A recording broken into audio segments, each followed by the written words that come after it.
devoir couper pour garder une bonne connexion. Je suis Jean-Claude Pongo Elongo. Je suis Jean-Claude Pongo Elongo, directeur exécutif de l'association Arc-en-Ciel, qui est une association basée en République du Congo, partenaire d'Agir Ensemble et membre du réseau Défi, qui lutte contre les violences et discriminations basées sur l'orientation sexuelle et l'identité de genre, et aussi lutte contre le VIH auprès des embryons de rapport sexuel avec d'autres hommes. Donc, c'est un peu ça, et je suis très honoré de partager avec vous l'expérience de la désocialisation du mouvement LGBTQIA+, en Afrique centrale et particulièrement en République du Congo. Donc là, je coupe mon caméra pour garder une bonne connexion.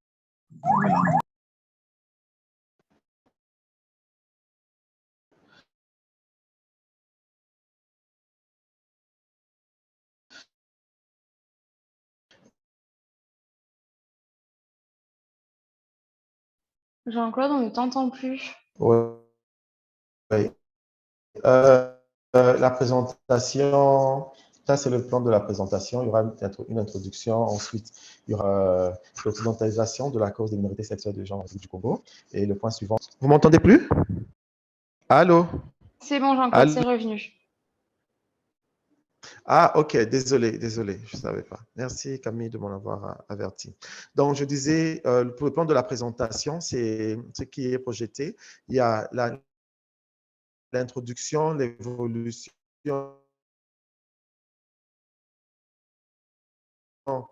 du mouvement au niveau du Congo.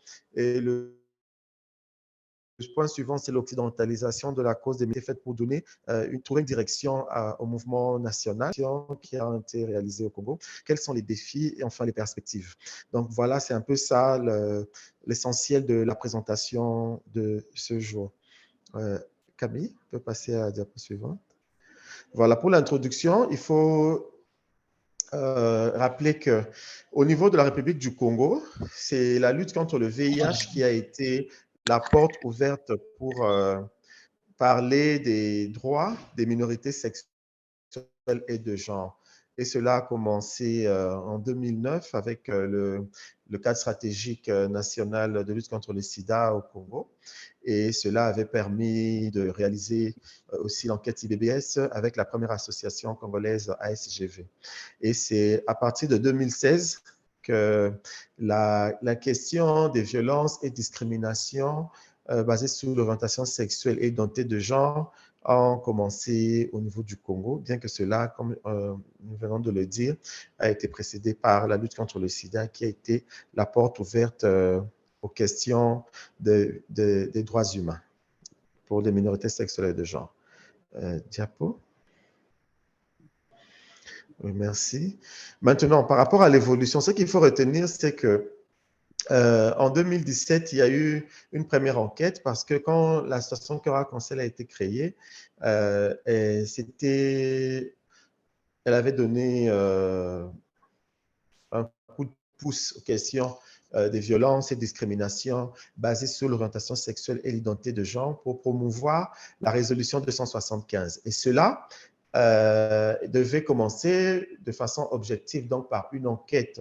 Donc, cette enquête de 2017 avait permis d'identifier des cas de violence et de discrimination. C'était presque un diagnostic qui était fait au niveau communautaire pour connaître les réels problèmes de terrain et ne pas travailler sur des données superficielles, mais travailler sur des effets probants, des réels problèmes de terrain réalisés au Congo pour savoir effectivement comment le combat devait être mené. C'était un diagnostic qui avait été fait. Et lors de cette enquête, il y a eu un problème, c'était un problème identitaire, parce que pour faire cette enquête, on avait utilisé l'acronyme LGBTQ pour des questions d'identité, mais sur le terrain, la difficulté a été que les gens s'identifiaient autrement que par rapport à l'acronyme LGBTQIA+.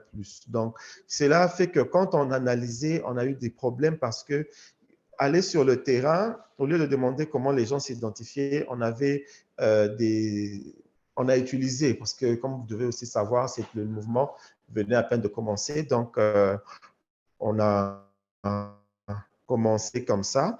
Et le retour est que les gens s'identifient, la majorité, la très bonne majorité s'identifie autrement.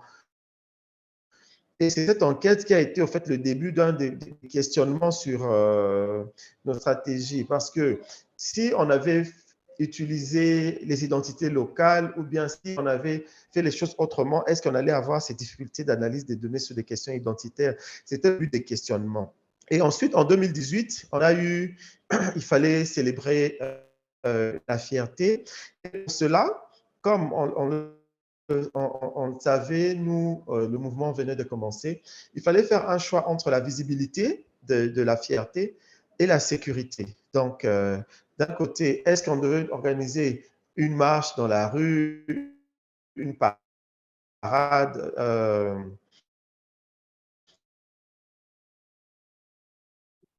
une visite? Et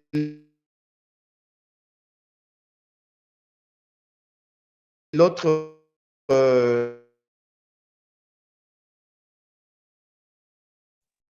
choix Jean-Claude, excuse-moi de à faire, t'interrompre. c'était entre la marche La connexion est mauvaise. On des t'entend de manière fiertés assurée. et une autre forme de célébration. Pardon? Excuse-moi de t'interrompre, Jean-Claude. On t'entend très mal, c'est de manière assurée. Donc, si tu peux reprendre, je pense, les 2 dernières minutes, le son était mauvais.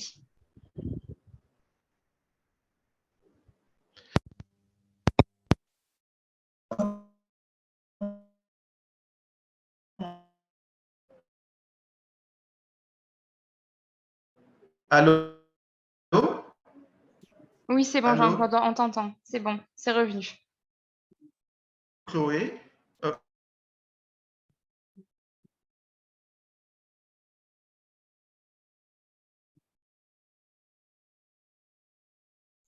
Jean-Claude, est-ce que tu nous entends?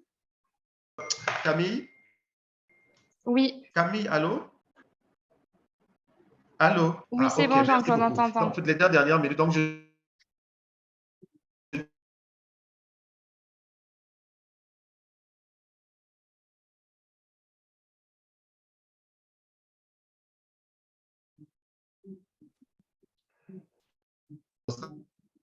stratégie,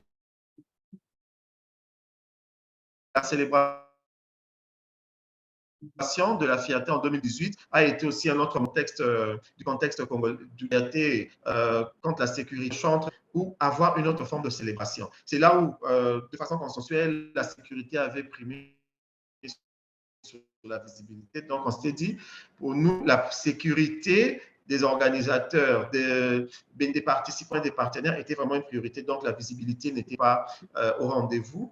Et ensuite, au lieu d'organiser un défilé de mode avec une expression libre. Donc, au lieu de faire une marche dans la rue, qu'on organise un défilé de mode pour permettre aux mannequins d'exprimer leur genre. Donc, c'était vraiment pas un défilé de mode qui était dans les codes du fashion, mais c'était beaucoup plus communautaire pour pouvoir briser les mythes, permettre aux gens de s'exprimer. Donc, c'était un peu ça l'évolution du mouvement de 2017 jusqu'à 2018. Diapo. Ok, merci.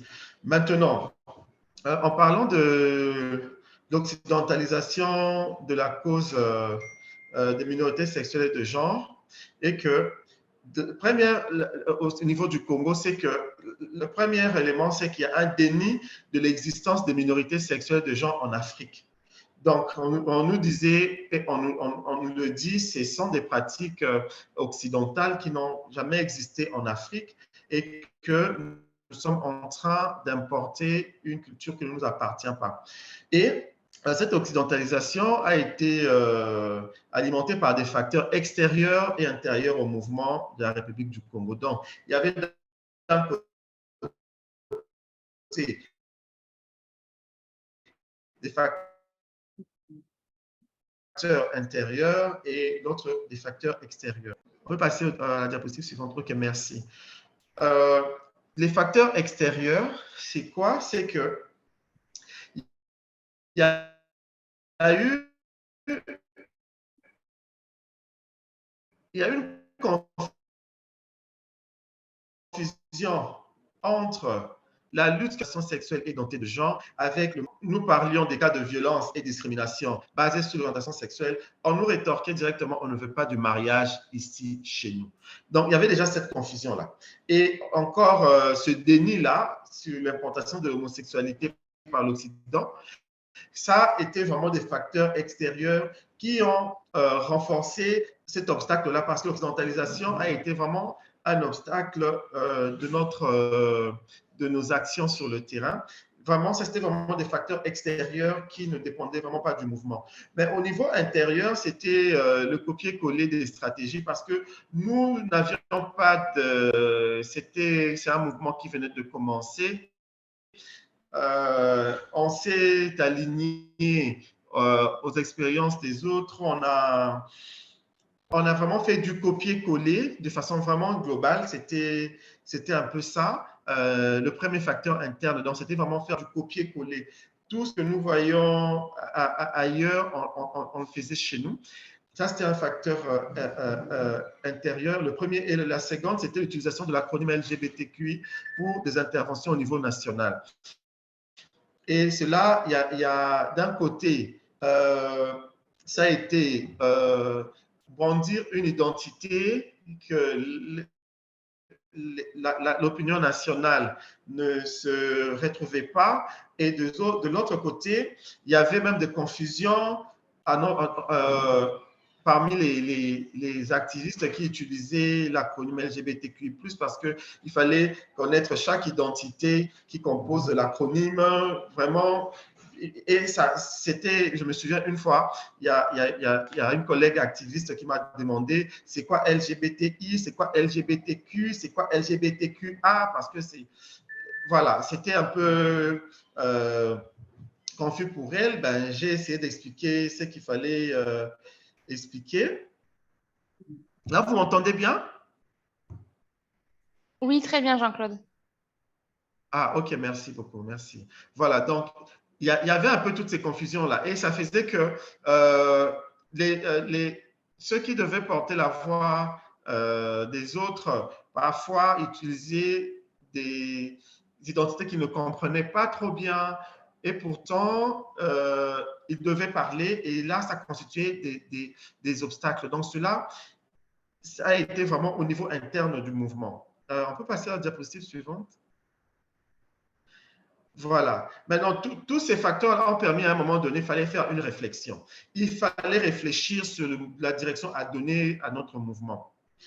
D'abord, la remise en question a tourné autour de deux questions principales. C'était comment prouver à l'opinion nationale l'existence de l'homosexualité en Afrique pour éviter qu'on nous dise toujours que non, nous sommes en train d'importer ça en Occident, nous sommes en train d'importer ça en Occident. Et la deuxième question principale a été comment adapter nos stratégies à notre contexte national afin de construire un pont en lieu et place d'un mur. Parce qu'on se rendait compte qu'il y avait plutôt un mur qui s'érigeait entre nous et la société, entre nous et les autres interlocuteurs, entre nous et l'opinion nationale, au lieu qu'il y ait un pont. Et comment on devait adapter nos stratégies. C'était vraiment les deux questions principales qui ont permis à ce qu'une direction soit donnée à notre mouvement. Et c'était en 2019, il y a eu, en novembre 2019, il y a eu une réunion qui a été organisée pour réfléchir sur la direction à donner à notre mouvement, comment notre mouvement devait,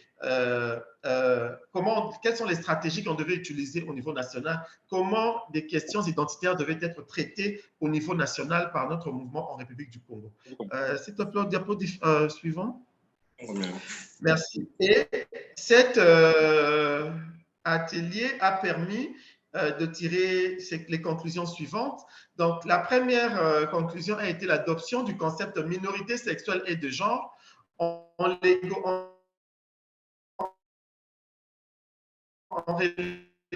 l'acronyme LGBTQ au second plan. Pourquoi? Parce que déjà, en parlant de minorité sexuelle et de genre, on pouvait promouvoir les identités locales. Il y avait des identités quand nous étions sur le terrain. On avait constaté que les gens s'identifiaient autrement Jean-Claude, Jean-Claude, excuse-moi de et, t'interrompre. et C'est très assuré. pas forcément Est-ce que tu peux reprendre ce que tu disais, s'il te plaît? LGBTQ parce que c'était pas tout le monde qui savait même que cet acronyme-là existait. Mais au moins, ils savaient eux-mêmes qu'ils existaient. Donc, il fallait utiliser un concept qui allait d'expression ou d'utilisation, de la promotion des identités locales. La conclusion a été la promotion du Kipopo. C'est pas le Kipopo,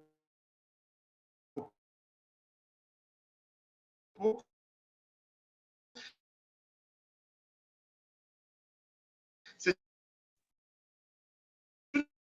Jean-Claude, est-ce que tu m'entends? La connexion est très mauvaise. une culture On t'a perdu les 2, 3 dernières minutes. Donc, est-ce que tu pourrais reprendre, s'il te plaît, sur les conclusions de cette réunion qui avait des été organisée, de s'il te plaît? Kinshasa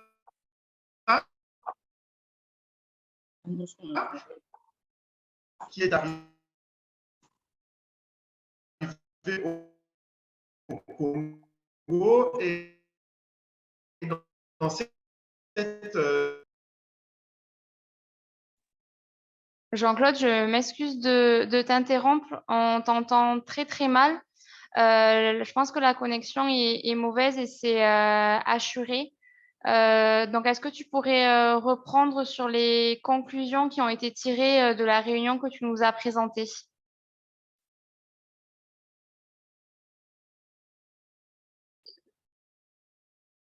oui, ok. Un instant. Là, vous m'entendez? Oui, là, on t'entend très bien. Voilà, donc je coupe l'ordinateur parce que c'était l'ordinateur. Là, je suis maintenant sur le téléphone. C'est bon? Oui, c'est bon, tu peux poursuivre. Ah, ok. Ok, merci beaucoup. Donc, la- on s'est posé des questions. Il y avait eu deux questions fondamentales. C'était d'abord de savoir comment prouver l'existence des minorités sexuelles et de genre en Afrique à l'opinion nationale. Et le deuxième, c'était quelles étaient les stratégies que nous devrions adopter pour construire les ponts entre nous et noter au lieu d'ériger un mur qui ne permettra pas de communiquer. Et c'est là où, en novembre 2019, nous avons organisé un atelier. C'était une rencontre vraiment entre associations de la République du Congo pour réfléchir au niveau national. Et les conclusions ont été les suivantes. La conclusion était l'adoption du concept minorité sexuelle et de genre en reléguant l'acronyme LGBTQ au second plan.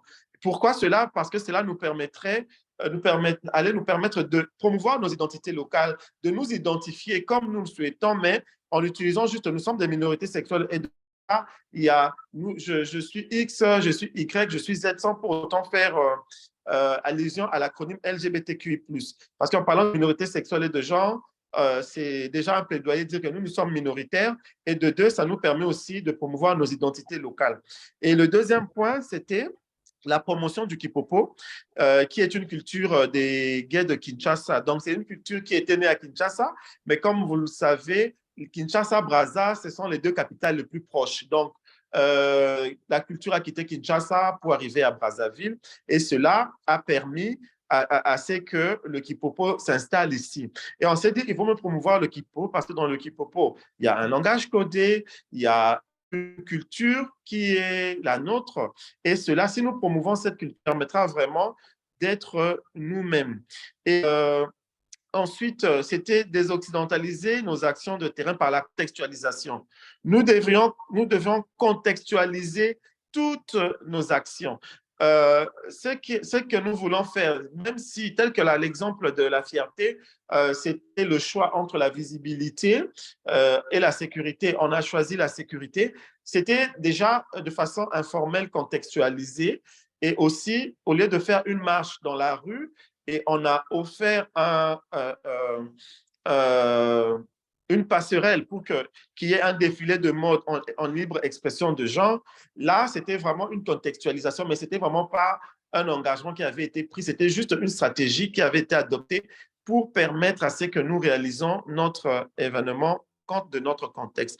Et lors de cette rencontre-là, on a aussi pris l'action de contextualiser nos actions. Et enfin, remplacer le copier-coller par l'inspiré contextualisé. Au lieu de faire du copier-coller, tout ce qu'on voit en copie, on vient coller chez nous, on a changé de paradigme en disant, on s'inspire de ce que les autres font et on contextualise chez nous. Donc, on a remplacé le copier-coller par l'inspiré contextualisé. Donc, ce sont les conclusions de cette réunion de novembre 2019 sur la direction à donner à notre mouvement. Maintenant, quelles sont les actions majeures que nous avons réalisées? C'est un atelier sous-régional de réflexion sur la désoccidentalisation du mouvement congolais. Et pour ça, c'était l'année 2022, on avait organisé un atelier ici. On a invité les amis de Kinshasa et un ami du Cameroun. Et c'était tout le mouvement du Congo qui s'était retrouvé à Brazza pour renforcer cette réflexion, parce que ce n'est pas un processus abouti, mais au moins c'est un processus qui est continu. Et cet atelier-là nous a vraiment permis d'approfondir la réflexion sur la désoccidentalisation de notre mouvement. Et la deuxième action majeure, c'était la promotion de l'article de Charles Guébogo, parce que l'article de Charles Guébogo a été une réponse que nous avons eue, parce qu'on s'est posé la question comment prouver que les homosexuels avaient existé en Afrique, les minorités sexuelles et de genre avaient existé en Afrique. Ben, déjà, nous sommes sur place, on nous dit que c'est une pratique importée, mais il fallait vraiment trouver un argument scientifique et historique pour pouvoir utiliser ça comme un argument. Et c'est l'article de Charles Guébourou qui a été une réponse, l'homosexualité en Afrique, et cela, nous l'avons promu au niveau national. Et il y a la célébration de la fierté en mettant en avant le côté traditionnel congolais. Donc là, pour célébrer la fierté, on a mis en avant le côté traditionnel, excusez-moi.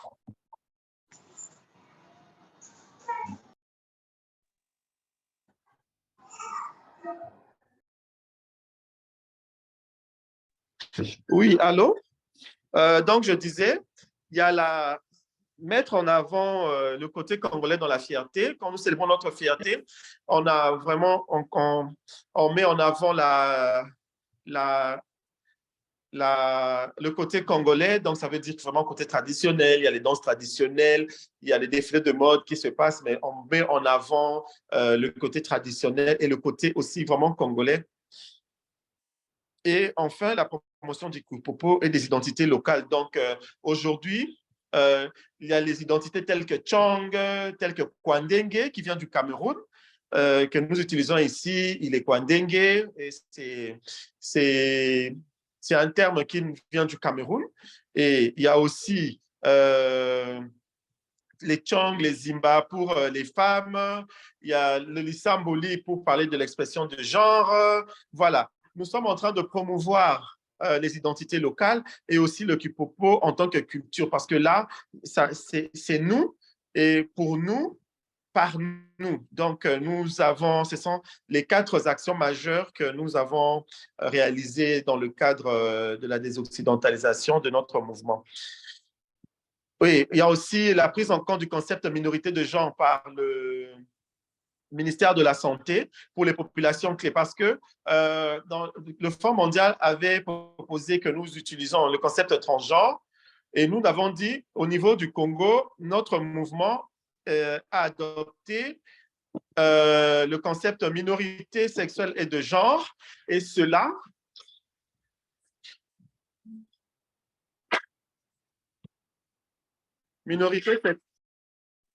minorité sexuelle et de genre et le mot transgenre ne figurera pas dans les documents, mais en revanche, on va utiliser minorité de genre pour permettre à ce que les genres du Congo soient plutôt mis en avant. Donc, c'était ça. Et le ministère de la Santé a accepté cela. Et il y a la production artistique de sensibilisation et de plaidoyer que nous appelons le plaidoyard. Cela, en mettant en avant le côté congolais. Donc, on avait trouvé un film, c'était Bobby seul contre tous, et c'était pour nous vraiment un très bon film pour sensibiliser. Mais le problème qui se posait est que c'était un film réalisé aux États-Unis sur l'histoire d'un jeune blanc. Et si nous, au niveau national, on devait utiliser ce film-là pour sensibiliser, on allait avoir beaucoup de difficultés parce que déjà, cela allait renforcer l'occidentalisation. Et voilà pourquoi nous avons, avec l'appui de l'ambassade de France et le Festival Fierté Montréal, nous avons réalisé le film Michel, qui est réalisé basé sur une histoire vécue au Congo par un jeune Congolais pour sensibiliser la population congolaise. Donc, c'était ça. Et même dans ce film-là, on a mis en avant les proverbes bantous. Au lieu de parler de Victor Hugo et autres, nous avons parlé de nos proverbes à nous, tels qu'il y a un proverbe qui dit « Même si l'enfant brûle la maison, on ne brûle jamais l'enfant ». Donc, on a essayé d'utiliser notre sagesse bantou, mettre dans le film les accoutrements, le rythme. On a mis en avant nos propres rythmes, tels que la rumba. La rumba congolaise avait été consacrée comme étant patrimoine immatériel de l'humanité par l'UNESCO. On a aussi utilisé la rumba pour faire de la sensibilisation, donc c'était un peu ça. Et un autre point, c'est la promotion de la neutralité de certains mots et des pronoms dans les langues nationales du Congo. Parce que quand je parle le lingala ou le kituba, je n'ai pas à dire il, je n'ai pas à dire elle. Donc, je n'ai pas besoin de pronoms. Et cela, c'est une neutralité de notre mouvement pour...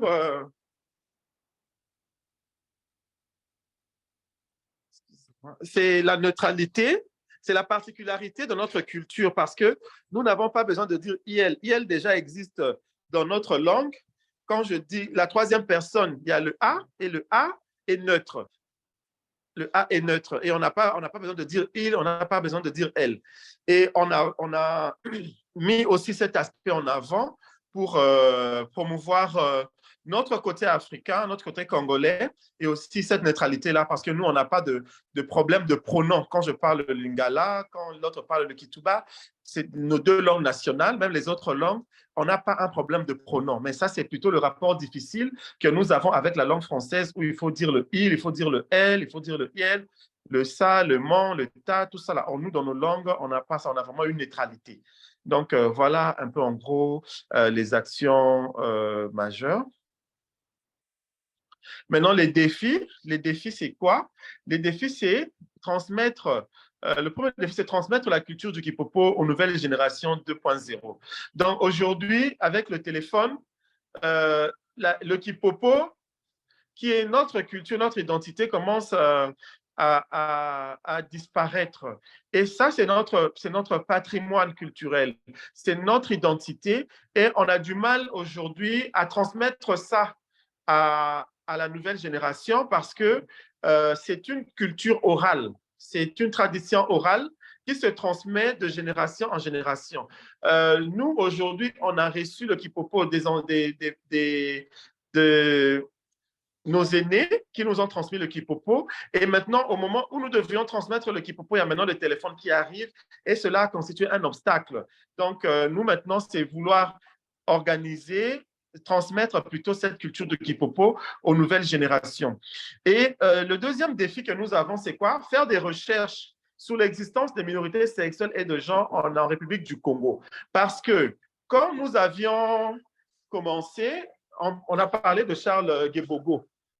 On a parlé de Charles Guébogo et Charles, dans ses présentations, dans son article, il n'y avait pas eu des éléments sur la République du Congo. Il y a eu la RDC, raison pour laquelle nous avons même commencé à, pendant le film Michel, on voulait promouvoir une culture, plutôt une identité africaine proche de chez nous parce que dans cet article, il n'y avait pas une identité de notre pays et on n'a pas voulu aller loin.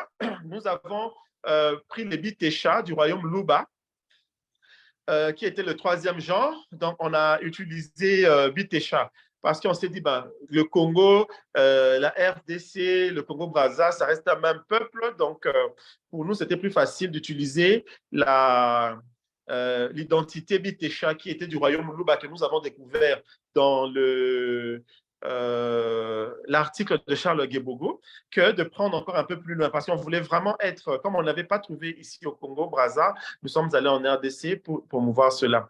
Et enfin, c'est réaliser d'autres productions artistiques audiovisuelles parlant de l'existence ou faisant référence aux minorités sexuelles et de genre en Afrique précoloniale. Bon, jusque-là, on a réalisé deux œuvres artistiques. On a le film Michel, qui, à la fin, a parlé des Bitécha, du royaume Luba, mais il y a eu une pièce théâtrale que nous avons réalisée l'année passée, qui est aussi en ligne, qui a d'abord parlé des Bitécha et ensuite a parlé des autres identités de l'Afrique précoloniale, telles que le Yan Daoudou, du Nigeria, du nord du Nigeria, les Mossi, plutôt le Soronnais du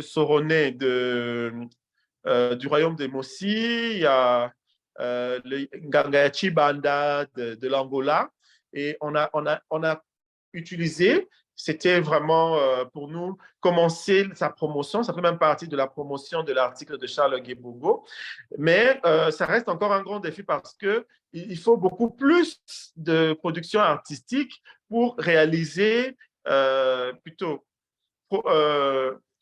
diffuser, commencer à déconstruire tous ces mensonges construits au fil du temps que les homosexuels n'ont jamais existé en Afrique, que ça n'a jamais été une valeur africaine, ces personnes n'ont jamais existé, c'est une importation occidentale. Donc, on a ce défi-là pour savoir, ce n'est pas toujours facile d'avoir des financements pour réaliser des productions artistiques. Il y a peu de bailleurs qui financent cela. Et le deuxième point, c'est qu'il y a aussi les questions des droits d'auteur qui tournent autour de ça, ce qui fait que même quand nous avons réalisé le film Michel, on a été obligé de négocier avec le réalisateur pour que ce film-là puisse être accessible en ligne et lui, sa condition, parce qu'on a dit, nous sommes communautaires, on a fait ce film-là pour changer les mentalités et si nous bloquons ça pour des raisons de droits d'auteur, on risque de passer à côté. Nous vous comprenons, mais c'est quand même une cause. Et après ces négociations-là, le réalisateur nous avait permis de mettre ce film en ligne, mais sur des plateformes sécurisées non téléchargeables pendant une période et nous avons échangé avec lui. Bon, c'est parce que nous n'avions pas eu on n'a pas des moyens. Sinon, on aurait dû acheter ces droits pour que nous puissions mettre ce film-là sur YouTube de manière à ce que cela soit encore un peu plus accessible. Parce que YouTube, les gens ont la possibilité de télécharger et de morceler, parce que c'est quand même un film de 108 minutes, de morceler, ça peut être certaines parties du film qui peuvent intéresser X, Y, Z, mais pour le moment, nous sommes un peu bloqués. Donc, c'est un peu ça les défis que nous avons actuellement. Diapo. Maintenant, les perspectives, c'est nous voulons organiser une conférence sur la désoccidentalisation du mouvement congolais. Ça reste, c'est dans nos plans, on aimerait bien réaliser ça. Et notre souci, c'est même d'avoir Charles Guébogo qui a été pour nous cette personne qui nous a vraiment montré et donné la voix. Montrer la voix et donner la voix. Et on aimerait vraiment être avec lui pour approfondir parce que ces recherches ont été une réponse pour nous. Ont été une réponse pour nous dans le cadre de notre combat et on aimerait vraiment l'associer à cette réflexion.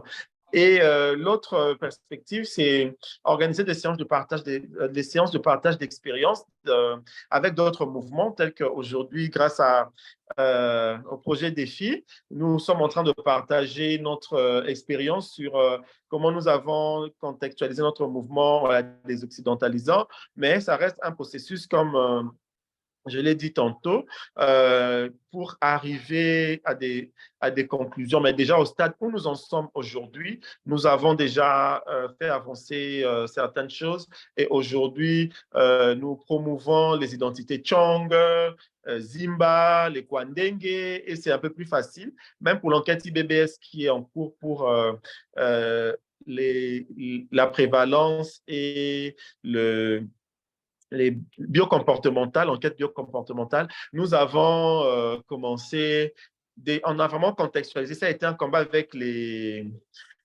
consultants, parce que les consultants, eux, ils ont leur ligne de conduite, ils savent que c'est comme ça, vous devez aller au Congo, il y a des transgenres, il y a des HSH, il y a des ceci. Quand ils arrivent ici, ils trouvent que non, au Congo, on ne parle pas des transgenres, on parle des minorités de genre, parce que dans les minorités de genre, les gens s'identifient à leur manière. Ça a été vraiment un blocus, mais on leur a dit, ben, ça, c'est notre mouvement. Vous n'allez pas venir nous imposer quoi que ce soit ici chez nous. Vous allez plutôt suivre ce que nous faisons, quitte à vous maintenant de voir comment vous allez aligner cela aux standards internationaux, mais tout en sachant que le Congo reste un pays qui a sa particularité, qui a son mouvement et qui aussi a ses défis. Donc, vous allez devoir vous adapter à ça parce que ça, c'est le travail qui a été fait. C'est le fruit de tout un mouvement et vous ne pouvez pas venir déconstruire ça parce que vous êtes vous êtes consultant, vous êtes expert, oui, mais le Congo est aussi une particularité qui va aussi enrichir votre parcours en tant qu'expert.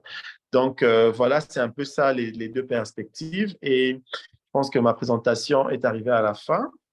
Et merci beaucoup à toutes et à tous pour votre attention et le fait d'avoir accepté de prendre part à cet atelier. Merci. Merci beaucoup, Jean-Claude, pour cette présentation très intéressante et très claire. Alors, je vous invite à couper vos micros, s'il vous plaît. Donc vraiment, merci beaucoup Jean-Claude pour ta présentation. Je vous invite maintenant dans cette seconde partie du webinaire à poser vos questions. Je vois déjà qu'il y a une première deux mains levées, donc on va commencer par prendre ces deux questions-là, mais je vous invite également à utiliser le chat si vous souhaitez poser vos questions par écrit. Donc on va commencer avec Dissoc de Alternative Cameroun. Je vous en prie. Ok, bonjour à tous. Vraiment, très belle présentation, Jean-Claude. J'en suis encore ému. Voilà, mon intervention va reposer sur 3 points. Le premier point, en fait, je préfère commencer déjà par les limites. Tout à l'heure et tout, tu essayais de relever des grands défis. Mais bien évidemment que les défis, il y en a. Parce que figurez-vous déjà que cette conférence, ce webinaire qui est organisé, excusez-moi, je t'aime, mais nous voyons une blanche au fond qui joue le rôle de modératrice. Vous voyez? C'est une limite en fait. Parce qu'après, si on voudrait africaniser de combat, il faudrait évidemment que c'est nous qui portions ce genre d'initiative. Et ça, c'est de manière à double tranchant parce que dans un premier temps, si cette conférence avait uniquement été organisée par Jean-Claude, sans qu'on ait défi, je doute qu'on ait assez de monde, assez de participants. Mais c'est justement parce qu'on a vu des filles que ça a incité les uns et les autres à se connecter. Donc, je pense que là également, c'est un très gros problème. Il faudrait pouvoir susciter un engagement vraiment africain des défenseurs pour que nous puissions travailler ensemble. Un autre point également, je voudrais aborder la question des films. Oui, le film, c'est bien et tout. On a parlé de Charles Gebogo, mais après, moi, je voudrais même encore aller un peu plus loin.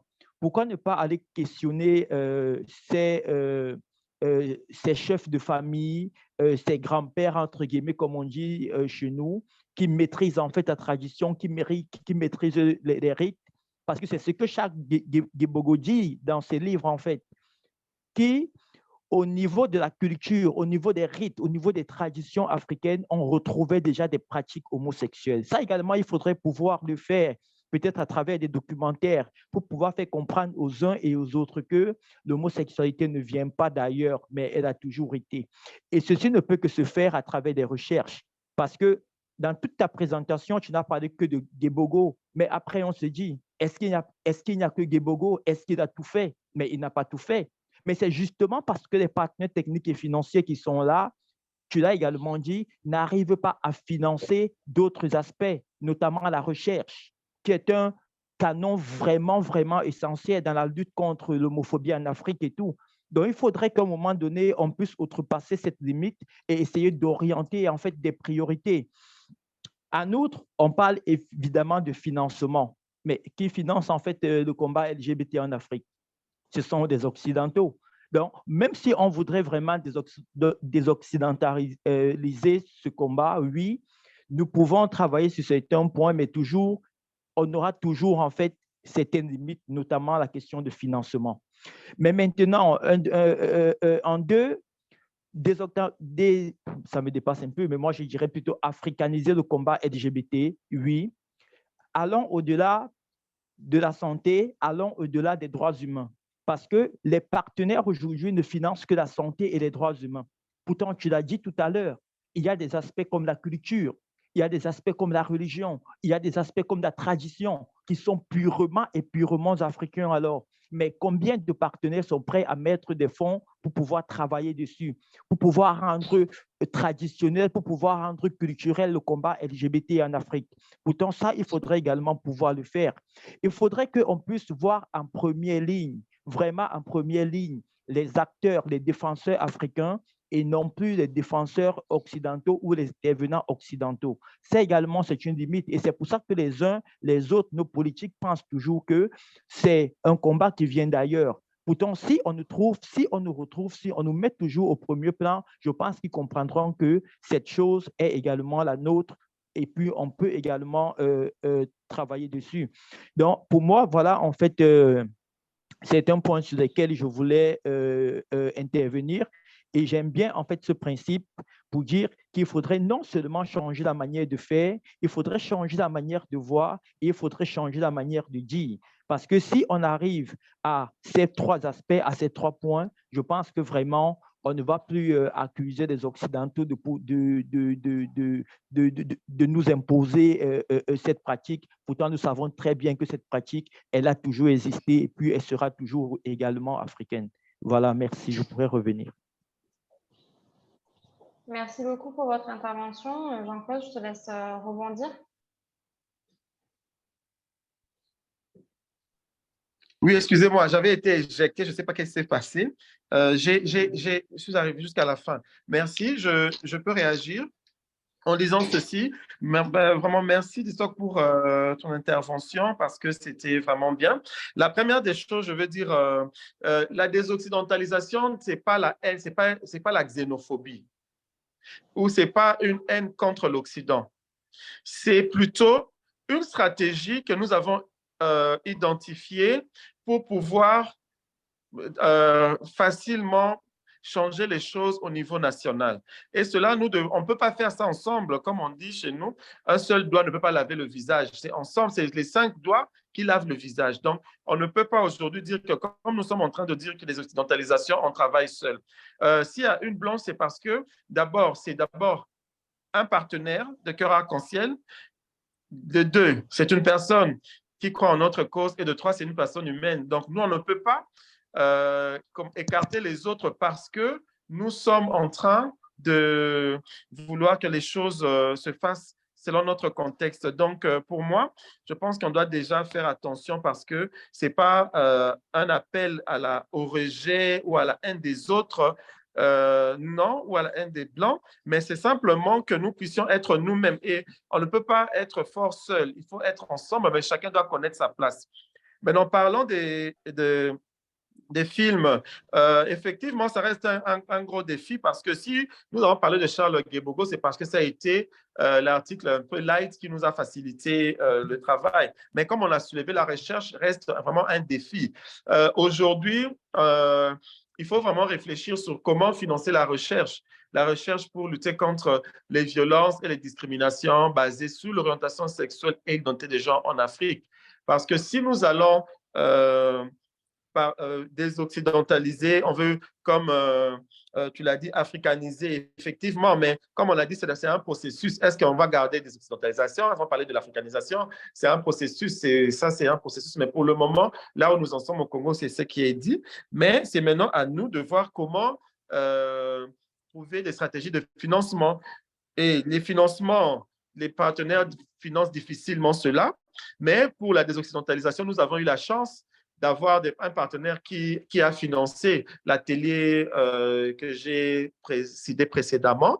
Et aujourd'hui, grâce à Agir Ensemble, qui est un partenaire, on a organisé cet atelier. Donc, je pense que ça sera à nous de voir comment nous pouvons faire et avec qui on peut faire. Parce qu'effectivement, aujourd'hui, il y a la santé qui est financée, oui, parce qu'il y a beaucoup de problèmes de santé, mais la recherche pour la culture et autres, il y a aussi d'autres partenaires qui le font, tels que pour réaliser le film Michel, il y a eu l'ambassade de France qui a financé et le festival Fierté Montréal. Donc, ça veut dire que il peut y avoir d'autres partenaires, tels que pour la pièce théâtrale du Royaume de Kijimba. Il y a l'ambassade américaine qui nous avait financé. Donc, c'est maintenant à nous.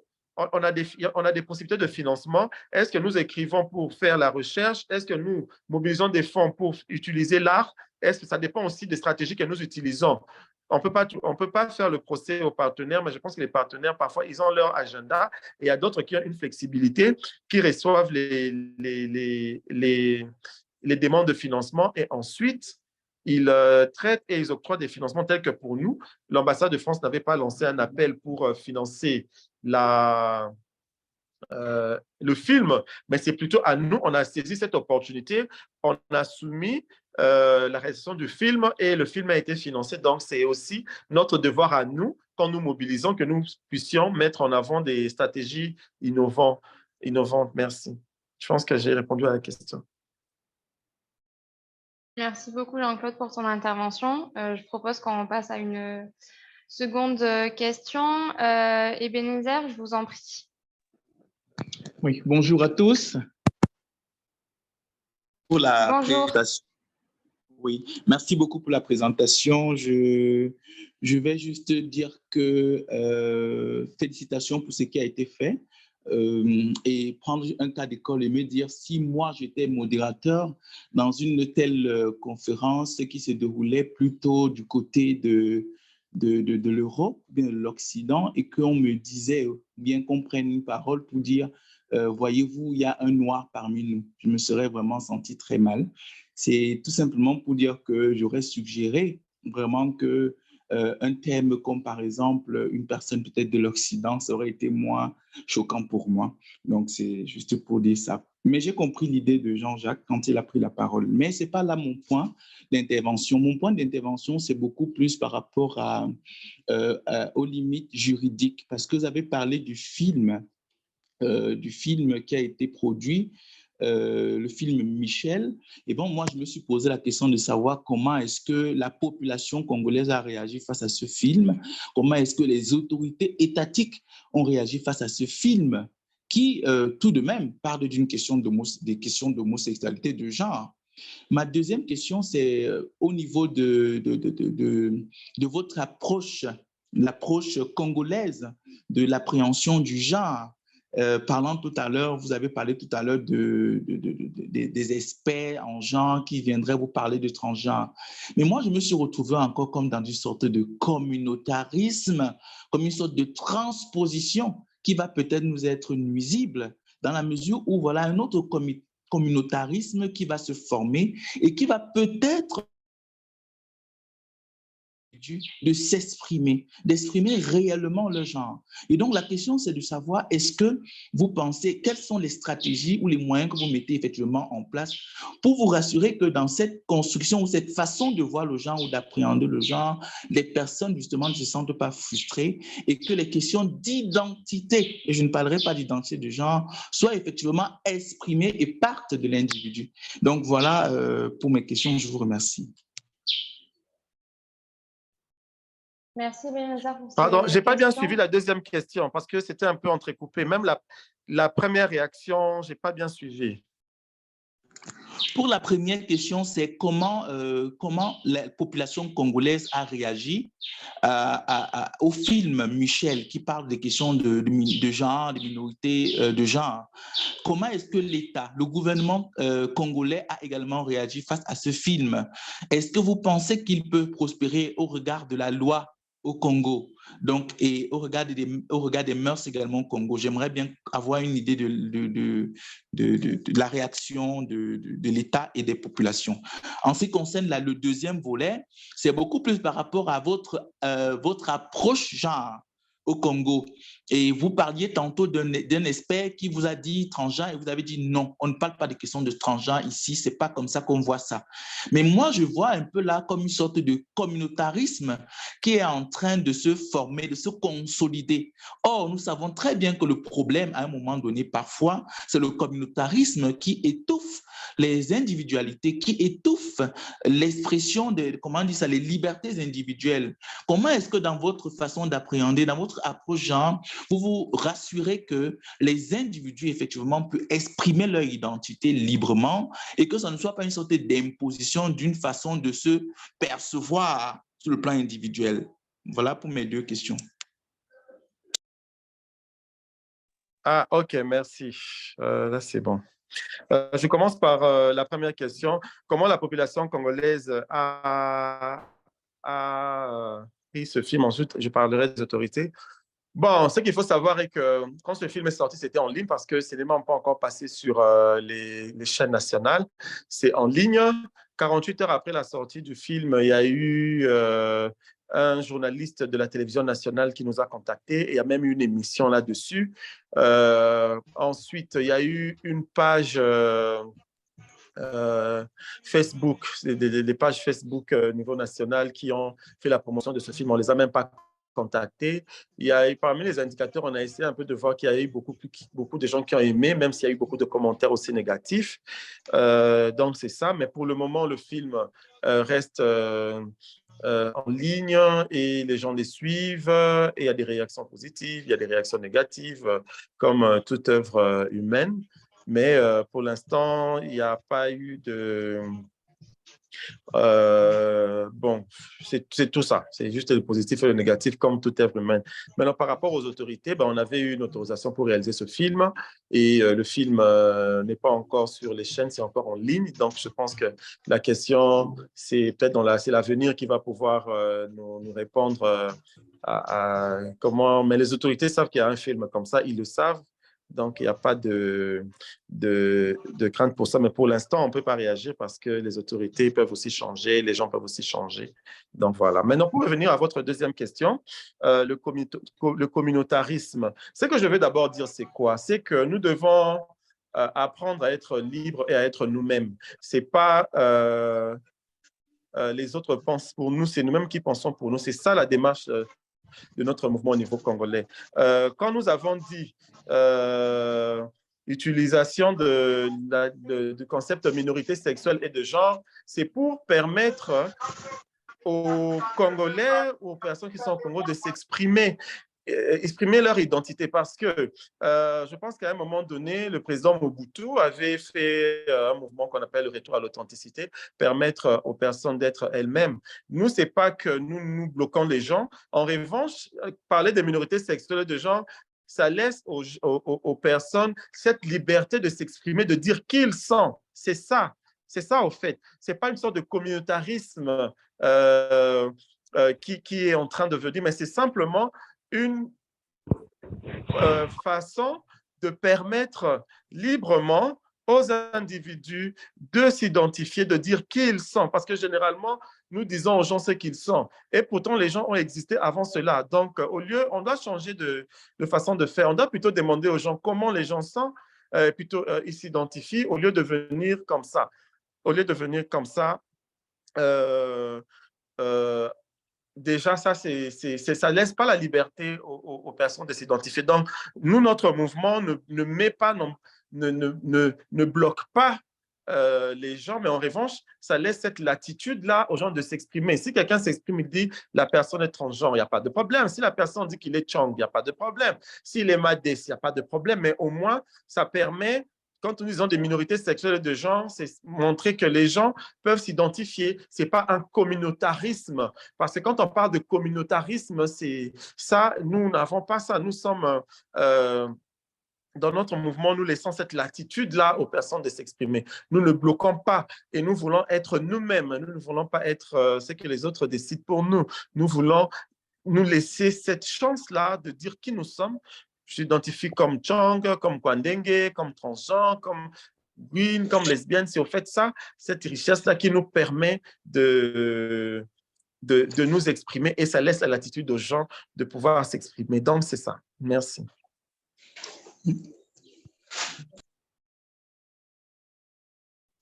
Merci beaucoup, Jean-Claude, pour ta réponse. Il y a également une question de Ibrahim. Je vous laisse la parole. Oui, bonjour à tous. Je ne sais pas si je me fais écouter. J'ai trois petites questions que j'aimerais poser à JC. JC vient lorsqu'il répondait à Jean-Paul, JC a donné, il a cité une expression du Kipopo Madès. Je suis à Kinshasa, il y a des amis de la communauté. Et parmi mes amis, il y en a une de mes amies qui m'a dit que l'expression Madès, il est trouvé un peu péjoratif. C'est bien de promouvoir le Kipopo, comme vous avez dit au début. C'est une très bonne idée, mais ça fait un temps que certaines personnes LGBT de Kinshasa n'approuvent plus certains termes du Kipopo. Ils trouvent que ce sont des termes un peu réducteurs, un peu péjoratifs. Et moi, j'aimerais savoir, avant de faire la promotion, est-ce que vous avez étudié la possibilité d'assainir certaines expressions du Kipopo? Parce que c'est vraiment péjoratif. Et ma deuxième question, c'est bien l'idée d'africaniser, mais c'est la meilleure solution. Pourquoi ne pas plutôt encourager les recherches locales sur la question LGBT, étant donné que nous savons que l'homosexualité a toujours existé dans nos cultures, au lieu d'africaniser ce qui existe ailleurs? Pourquoi ne pas mener nos propres recherches ici, en Afrique, dans nos cultures, des recherches scientifiques et encourager ces recherches? Moi, je trouve que c'est une meilleure idée que d'africaniser. Vous avez cité le président Mobutu qui a zarianisé les choses ici chez nous. Mais il s'est posé un problème. Il y a des sociétés, par exemple, prenons pour le cas des sociétés qui ont été zarianisées. Nos dirigeants africains, les Aïrois ici, ne pouvaient pas gérer comme les étrangers géraient tout ça. Et je ne veux pas qu'on puisse aussi avoir le même problème. Le fait qu'on prend des choses ailleurs et on essaie de l'adapter au contexte africain. Moi, je trouve que c'est très problématique. Il serait mieux d'encourager nos propres recherches ici. Et ma troisième et la dernière question, estimez-vous que cette désoccidentalisation est possible pour la cause LGBT actuellement en Afrique? On sait tous que ce sont les Occidentaux qui soutiennent la communauté LGBT en Afrique. Nos pays africains ne sont pas encore prêts à nous accompagner. Peut-être sur le plan de santé, lorsqu'il y a des financements, là, ils nous accompagnent. Mais il y a des questions sur les droits humains, par exemple. On est soutenu que par les pays étrangers. Alors, j'aimerais savoir, quand ce pays nous soutient, il nous envoie des indicateurs à atteindre, des directives. Et vous pensez que c'est possible de désoccidentaliser cette lutte, la lutte africaine, au moment où nous dépendons d'eux?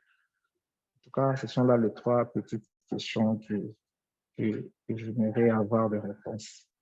Merci. Merci. Excusez-moi.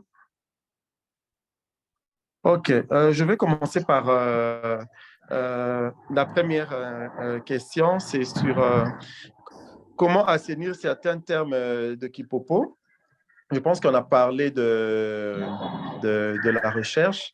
Et la recherche, c'est tout ça, tel que les termes comme Marie Bongola, ce sont des termes qui ont été adoptés dans le Kipopo est né, a aussi subi une certaine hétéronormativité, mais cela vient de nous et c'est à nous de corriger cela. Donc, si nous ne le faisons pas, personne ne le fera à notre place parce que c'est notre histoire, c'est notre culture. Donc, nous ne devons pas attendre que les autres le fassent pour nous. C'est à nous de le faire. On ne doit pas attendre que les autres viennent de loin pour venir nous dire comment nous allons faire. C'est à nous de le faire.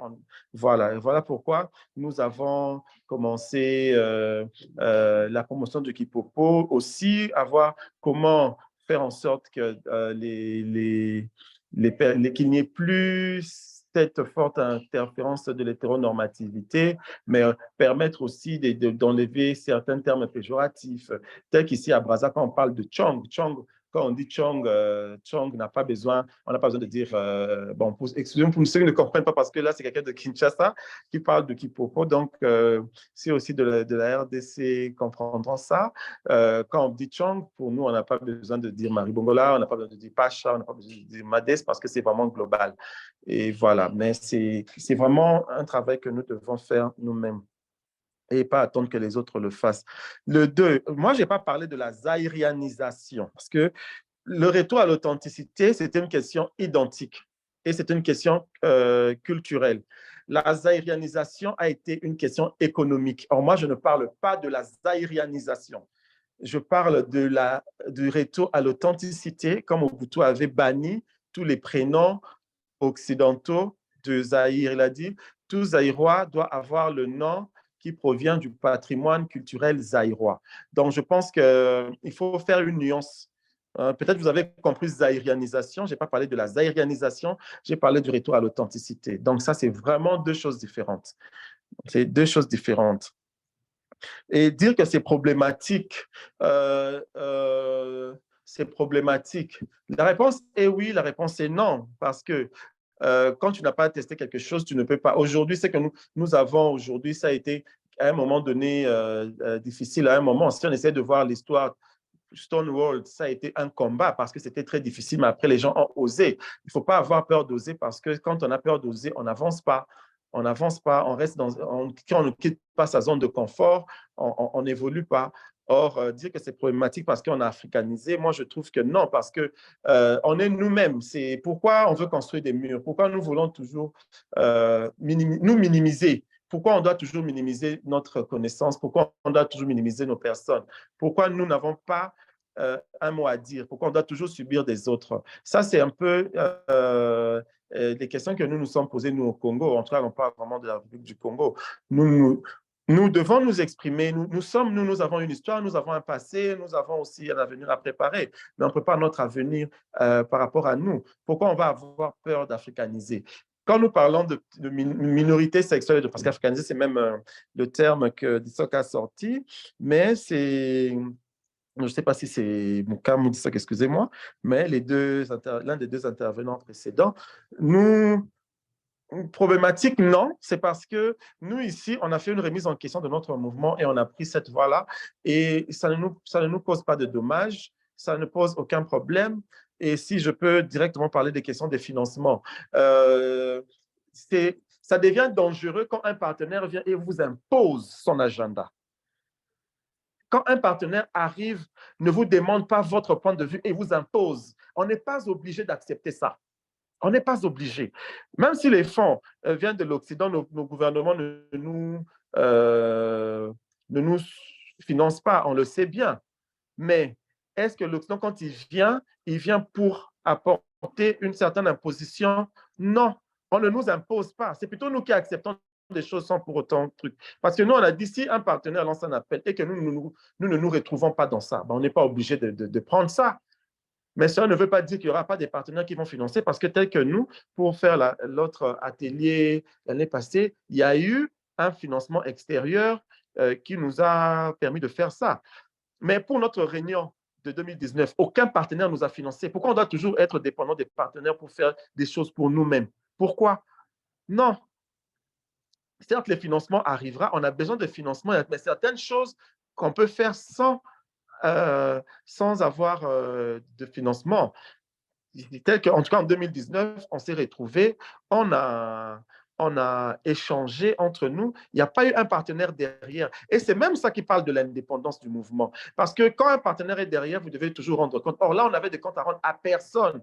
On avait des comptes à rendre à nous-mêmes parce que c'était à nous de décider ce que nous voulons de nous, comment nous allions faire. Maintenant, si le partenaire ne veut pas financer parce qu'il pense que ça n'entre pas dans son agenda, c'est sa liberté aussi en tant que partenaire parce que lui aussi, il a des objectifs à atteindre. On ne peut pas faire un procès à un partenaire parce qu'il n'a pas financé.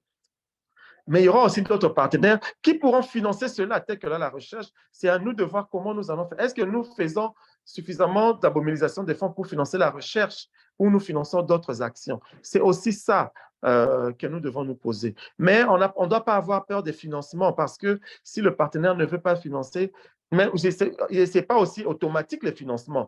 Ce n'est pas parce que vous avez postulé, vous entrez dans l'agenda du partenaire qui va vous financer. Vous voyez?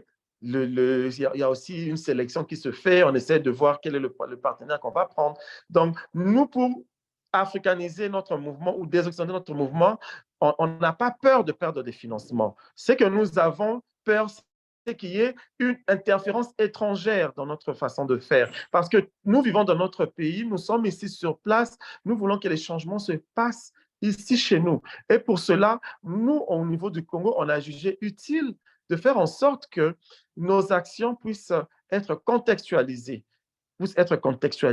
Mais cela ne veut pas dire qu'on refuse les autres, cela ne veut pas dire qu'on fait des blocages, non. Mais c'est simplement laisser cette latitude-là aux individus de pouvoir s'exprimer.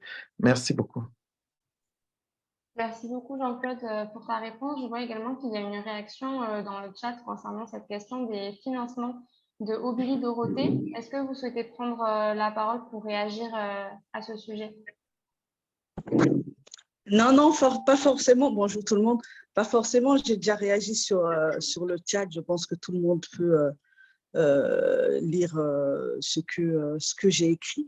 On peut pas se dire que on doit rentrer. C'est vrai quand on postule ou on répond à des appels à projets, à la question des indicateurs, on doit en tenir compte, etc. Mais je pense que nous ne pouvons pas aujourd'hui réfléchir en termes d'indicateurs de ce qu'on attend de nous, sinon on n'avancera pas. Il faut aussi faire comprendre ce qu'on veut, ce qu'on est, ce qu'on veut être, et avec nos propres indicateurs. Les financeurs, ils ne demandent que ça, connaître notre point de vue, connaître comment nous voulons faire les choses, comment nous comptons faire les choses, quel est le coût, le montant de notre démarche, pour pouvoir adapter aussi leur stratégie. Donc, faire les choses parce qu'il y a l'argent derrière, je pense que c'est se renier, et on s'est suffisamment renié pendant des années, et on continue encore à le faire, juste pour avoir des financements, juste pour avoir des sous. Et je pense que, je ne dis pas que ce mouvement il est parfait, hein, je ne dis pas que ce mouvement, il n'y a pas de critique à faire, ça serait utopique. Dans tous les mouvements, il y a des critiques à faire, hein, peu importe de quel continent vient le mouvement. Mais c'est ça l'intérêt, c'est de critiquer pour pouvoir améliorer la pensée, pour pouvoir améliorer la démarche. Mais il ne s'agit pas de décourager de chercher à décourager les hommes. Je pense qu'il faut critiquer de manière positive pour essayer d'aller plus loin. Et puis Jean-Claude, il n'a pas besoin de moi, et je trouve que les réponses apportées aux questions et autres sont bien réfléchies, et on montre que le mouvement il Ça montre que le mouvement, même il semble être à ses débuts, est plutôt réfléchi, est plutôt mûr, et surtout, ils savent où est-ce qu'ils vont. Donc, nous, quand on parle de démarche communautaire, on parle de partir des besoins des personnes, du contexte des personnes, de ce que veulent les personnes. Et quand on veut mettre en pratique la démarche communautaire, eh ben c'est ça, on doit tenir compte de ce que ce mouvement veut et de comment elle se voit et de là où elle veut aller. Sinon, c'est de l'hypocrisie. Merci. Merci Dorothée pour ces éléments de précision. Raphaël, tu as levé la main. Je te laisse prendre la parole. Je ne sais pas si c'est pour réagir justement à cette question des financements. Ok, merci Chloé. Vous m'entendez? Oui, oui, c'est Allô? bon. On t'entend, Raphaël. Ok, merci Chloé pour la parole.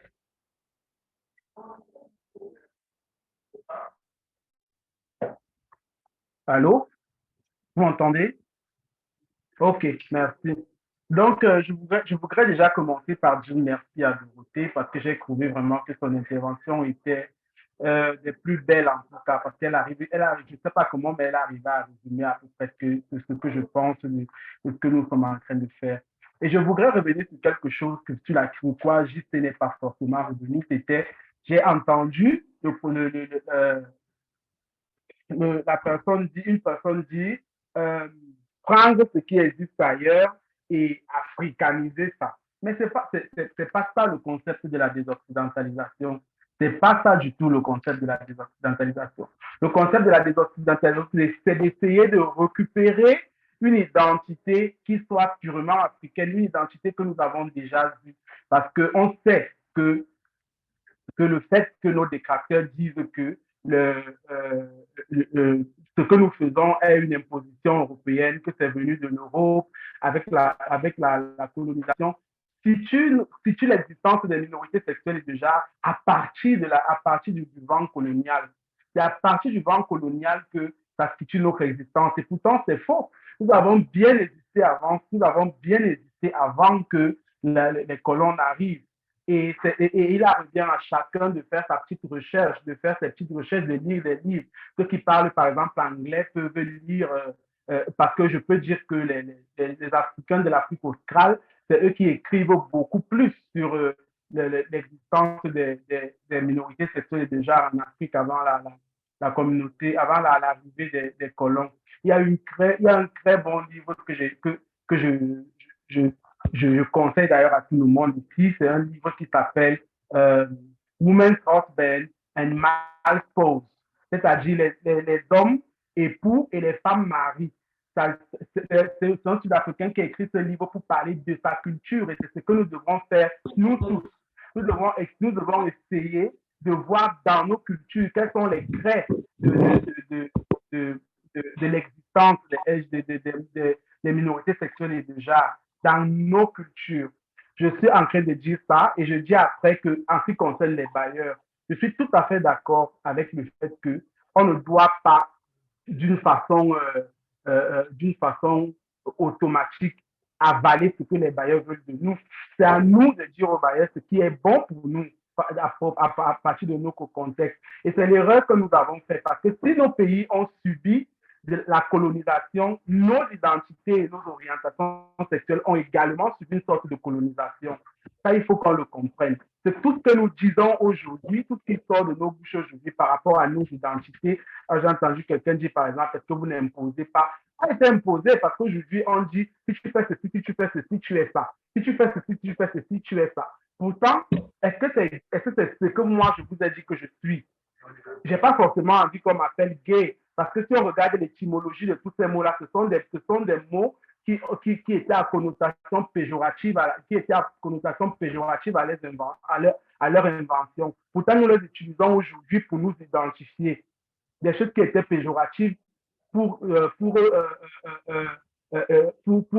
identifier des personnes dont on se moquait, qui étaient la risée de la société. Et tout, nous avons pris ces mots et c'est avec eux que nous nous identifions aujourd'hui. Et pourtant, nous avons quand on lit 1, 2, 3 articles écrits par des personnes qui ont essayé de ressortir la présence et l'importance des minorités sexuelles déjà dans l'Afrique précoloniale, il y avait des noms avec lesquels on identifiait les Yan Daoudou, les Gordigen, les Bitécha, tout cela, les dames attribuées. Il y avait quelque chose qu'on appelait un Jemenam, qui signifie celui qui danse pour le village. Mais tout ça, moi, j'ai appris ça à travers mon arrière-grand-mère qui est morte à 120 ans. Ce n'est pas forcément le blanc qui doit venir nous donner l'argent pour faire la recherche. On doit commencer d'abord par voir dans nos propres tribus, dans nos propres cultures, quels sont les traits que nous pouvons avoir à connotation minorité sexuelle et de genre. Donc, c'est ce que moi, je voulais dire un peu pour ajouter à ce que JC a dit par rapport aux différentes réponses. Il n'est pas question d'africaniser ce qui existe ailleurs, mais de récupérer une identité qui nous a été enlevée, non seulement par la colonisation elle-même, mais par la colonisation même de nos communautés en tant que minorités sexuelles et de genre. Voilà, merci. Merci beaucoup, Raphaël, pour ton intervention. Bissok, vous souhaitez ajouter quelque chose et ensuite on prendra la question de Kalimassi.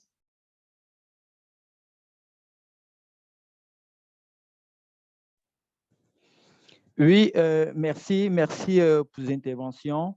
Et peut-être, je dis que je suis désolé pour tout à l'heure, hein. Peut-être la bonne expression n'a pas été employée, mais vraiment, c'est le coup de la rapidité, de la passion, de l'émotion. Et puis, voilà, parce que je trouve que le débat, il est très bien orienté et puis il est super intéressant. Je constate que, voilà, on met beaucoup plus un accent sur cet aspect vraiment endogène, africaniser le combat chez nous, qu'est-ce que nous pouvons faire, c'est bien. Mais j'ai bien aimé également le versant sur cette approche exogène au niveau des partenaires, parce que pour moi, à un moment donné, je me dis, voilà, il faudrait pouvoir repenser la contribution des partenaires techniques et financiers dans la lutte contre l'homophobie au Cameroun. À cet effet, par exemple, moi, j'organise une tribune au Cameroun qu'on appelle Bienvenue chez Dissouké, avec le SCAC, l'ambassade de France, où j'ai reçu l'ambassade de France et bientôt je reçois l'AFD. Et lors de nos échanges également, nous avons appris que les financements des partenaires techniques et financiers, notamment des ambassades, sont basés sur des priorités. Voilà. Mais seulement, on se rend toujours compte que nous, les organisations africaines, nous ne nous reconnaissons vraiment pas dans ces priorités-là. Ça, c'est d'un. Et je voudrais prendre un exemple de l'Union européenne, de l'ambassade de l'Union européenne au Cameroun, qui dernièrement a donné un très bon financement à la plateforme Unity qui regroupe toutes les organisations LGBT du Cameroun. Ce n'était pas vraiment un appel à manifestation, non. L'ambassadeur nous a réunis. Il a dit, ben voilà, il y a une enveloppe de tel montant, réunissez-vous, identifiez vous-même vos propres priorités, vos propres stratégies, essayez de travailler vous-même sur vos propres besoins et proposez-moi quelque chose, moi je vais financer. Et c'est ce que nous avons fait et actuellement le projet, il a déjà débuté au Cameroun. Donc, je pense que c'est possible de changer la formule, de changer la manière de faire. C'est pour ça que je mets beaucoup plus un accent sur cette formule-là, changer la manière de faire, changer la manière de voir, changer la manière de dire. Moi, je pense que c'est possible parce qu'aujourd'hui, même nos décideurs, même nos politiques ont besoin de cet appui financier, de cet accompagnement de l'Occident pour pouvoir faire certaines choses. Donc, on ne va pas se couper directement de ces financements-là pour dire que, ben non, africaniser le combat, c'est aussi travailler sans cet apport-là. Non, moi, je pense que si au Congo, on est capable de le faire, ce n'est pas une expérience qui est partagée dans tous les pays, parce que forcément, il y aura toujours des organisations qui auront besoin de cet accompagnement occidental. Mais seulement, on peut changer tout simplement la formule, on peut changer tout simplement le mécanisme, tout simplement la stratégie et arriver à une nouvelle formule, à un nouveau climat de travail. Ça, c'est possible. Les partenaires, lorsqu'ils viennent vous proposer, ils ne proposent pas, ils lancent des appels en manifestation d'intérêt où ils décident sur des priorités, ils décident sur des thématiques et tout. Mais, et j'ai aimé l'intervenant de tout à l'heure, parce que nous, quelquefois, on va soumettre des projets qui n'ont rien à voir avec nos besoins profonds, mais tout simplement, on a besoin de ces financements-là. Voilà, parce qu'on voudrait faire tourner l'organisation, on voudrait exister, on voudrait faire ci, on voudrait faire ça, mais au fond, ça ne répond pas toujours à nos besoins. Donc, ici aussi, c'est le moyen de pouvoir discuter avec les partenaires sur cette formule-là. Et je prends d'ailleurs un cas. Moi, je l'ai appris hier, venant de l'ambassadeur de droits LGBT français, qui me disait que voilà, il y a la formule qui a changé au niveau de l'AFD, parce que d'ici peu, des organisations locales africaines pourront directement bénéficier des fonds de l'AFD et non plus transiter par des organisations occidentales. Moi, je pense que c'est une avancée louable. Donc, progressivement, les choses évoluent, on relève des avancées et on va arriver à cet environnement, on va arriver à ce niveau où vraiment les organisations seront peut-être plus autonomes et elles auront peut-être plus d'opportunités à mieux exprimer leurs ressentis et leurs besoins. Voilà, merci. Merci, Dissoc. Je vous propose qu'on prenne une dernière question avant de clôturer le webinaire. Kalimassi, vous aviez levé la main, donc vous avez posé votre question. Alors, bonjour à tous. Toutes mes excuses pour ce grand retard. Sinon, j'avais une ou deux questions à poser à JC. Je ne sais pas s'il est là, il m'entend. Allô, tout le monde me suit? Oui, on vous entend. OK. Alors, africanisation ou désoccidentalisation du combat de la communauté LGBT en Afrique, oui, c'est une bonne chose, j'approuve. Alors, je voudrais savoir, on commence par où? Parce que on sait qu'ici en Afrique, la tradition, elle est orale. Donc, il faut mener des recherches, il faut écrire. À partir de ces écrits, les gens pourront lire et les gens pourront savoir. Ça, c'est la première question. On commence où? On commence comment? Et je voudrais savoir par rapport au contexte africain où déjà nos droits et libertés sont réprimés. Alors, qu'est-ce qui doit venir en amont? D'abord, combattre pour nos droits et puis chercher à désoccidentaliser après, ou bien c'est l'africanisation qui vient avant nos droits, en fait. Là, c'est mes deux questions. Merci. Ah, OK. Merci beaucoup, Kalmas, pour la question. Commencer par où? Je pense que, bon, comme tu as dit, notre culture est la tradition orale, mais bien qu'il y ait la tradition orale, il y a toujours des écrits que nous avons et on a aussi des gens qui sont tels que Raphaël a parlé de sa grand-mère qui lui a parlé de certaines choses de leur tribu, sur les minorités sexuelles de genre. Je pense qu'on commence déjà, chaque mouvement a sa particularité, on ne doit pas faire du copier-coller. Chaque mouvement doit savoir comment faire. Où commencer, c'est déjà à vous-même de décider parce qu'il faut qu'il y ait une remise en question. Tout doit commencer par une remise en question. Est-ce que les stratégies que nous utilisons actuellement, ça nous avance? Oui ou non? Si ça ne nous avance pas, pourquoi ça ne nous avance pas? Comment nous pouvons faire? Parce que nous, aujourd'hui, on ne peut pas se placer comme donneur de leçons. Simplement parce qu'il y a eu tout un processus. Et là, ce n'est pas un processus abouti, mais c'est quand même un processus dans lequel nous sommes en train d'avancer. Ce qu'il faut commencer, c'est vraiment la remise en question. Commencer par une remise en question parce que c'est là où vont émerger les problématiques, les blocages, voilà. C'est vraiment la remise en question parce que nous, on avait deux questions principales. C'était comment démontrer que l'Afrique, les homosexuels ont existé en Afrique et puis comment faire le pont parce que parfois, nous parlons, les autres ne veulent pas nous comprendre. Pourquoi ils ne veulent pas nous comprendre? Parce que peut-être nous parlons mal, parce que peut-être dans notre communication, on n'arrive pas à s'entendre, à s'écouter. Voilà, donc je pense que tout commence par une remise en question, parce que tout ce que nous faisons n'est jamais parfait. Tout ce que nous faisons n'est jamais parfait. Même des projets que nous réalisons, il y a des moments d'évaluation. Si nous arrivons à évaluer des projets que nous avons réalisés, pourquoi on ne peut pas nous évaluer notre propre mouvement, nos propres actions? Vous voyez, tout commence vraiment par la remise en question et puis les stratégies découleront de cette remise en question-là qui va ouvrir des débats, qui va vous permettre de parler, voilà. Parce que nous, ici au Congo, nous sommes fiers. Aujourd'hui, nous valorisons une culture qui vient de la RDC, vous voyez.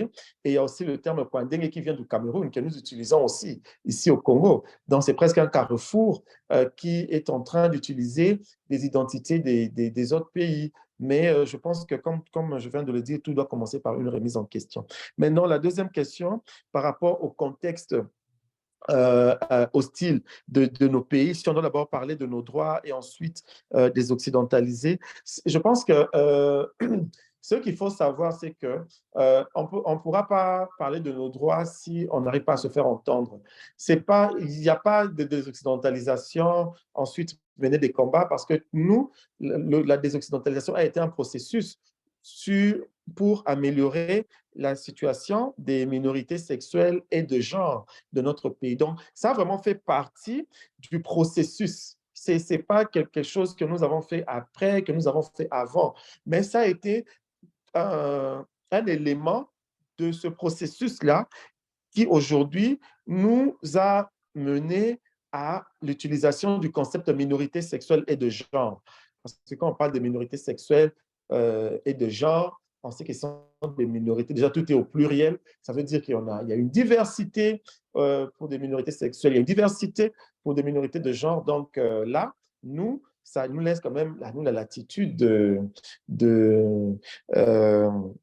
nous exprimer, telle que la question d'Ibrahim qui avait posé, il avait parlé de certains aspects péjoratifs du Kipopo. Je pense que ça peut commencer par là, dire que aujourd'hui, la République du Congo utilise notre Kipopo. Maintenant, nous-mêmes qui avons créé le Kipopo là, où est-ce que nous en sommes? Est-ce que nous, activistes, même nous comprenons c'est quoi le Kipopo? Est-ce que nous pouvons nous exprimer en Kipopo? Comment on peut enlever cet aspect péjoratif du Kipopo là pour que le Kipopo, parce qu'aujourd'hui, nous, au Congo, nous promouvons le Kipopo, mais là où ça vient, je pense que ça peut commencer par là.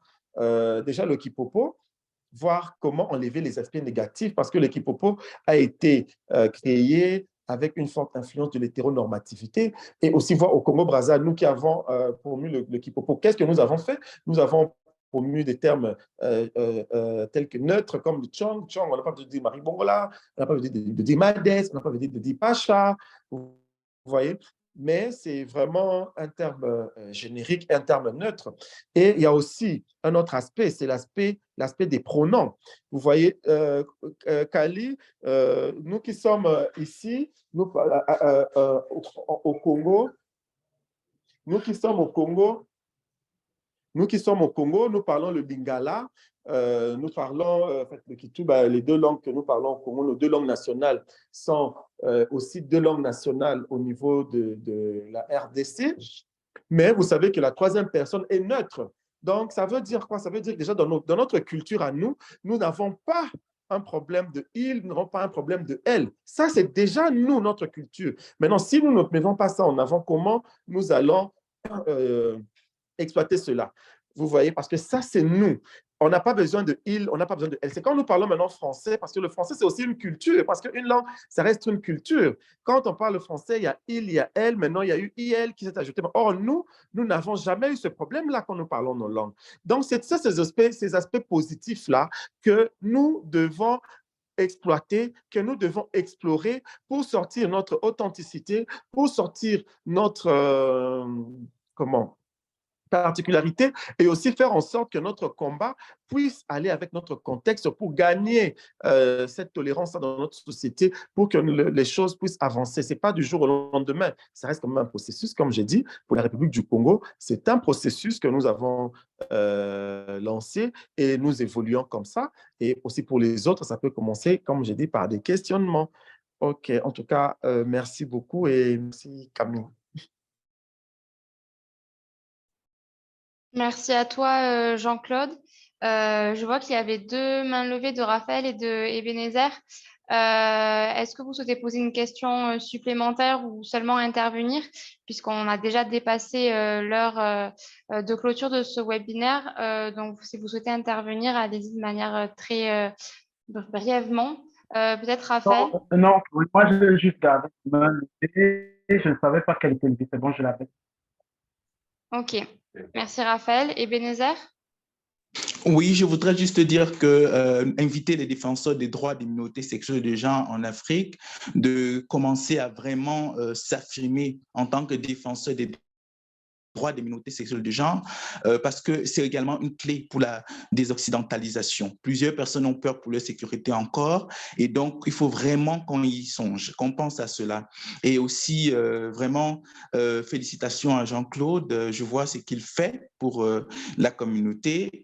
On a vraiment besoin des leaders comme ça, des leaders africains en ce qui concerne le mouvement LGBT d'ensemble. Et moi, je pense que c'est par là aussi que le combat pourrait vraiment aboutir. Je vous remercie. Merci beaucoup, Ebenezer, pour votre intervention. Merci à toutes et à tous d'avoir été présents à ce webinaire ce matin. Merci encore, Jean-Claude, pour ta présentation qui était très intéressante et très enrichissante, je pense, pour chacun et chacune d'entre nous. Donc, on vous partagera le support de présentation utilisé par Jean-Claude. Et je vous remercie encore pour votre présence et pour votre participation et ces différents échanges qu'on a pu avoir sur cette thématique de la désoccidentalisation du mouvement LGBT en Afrique centrale et particulièrement en République du Congo. Donc, merci encore et je vous souhaite à tous et à tous une bonne journée. Merci, au revoir. Merci, au revoir. Merci, au revoir. Merci, au revoir. Au revoir.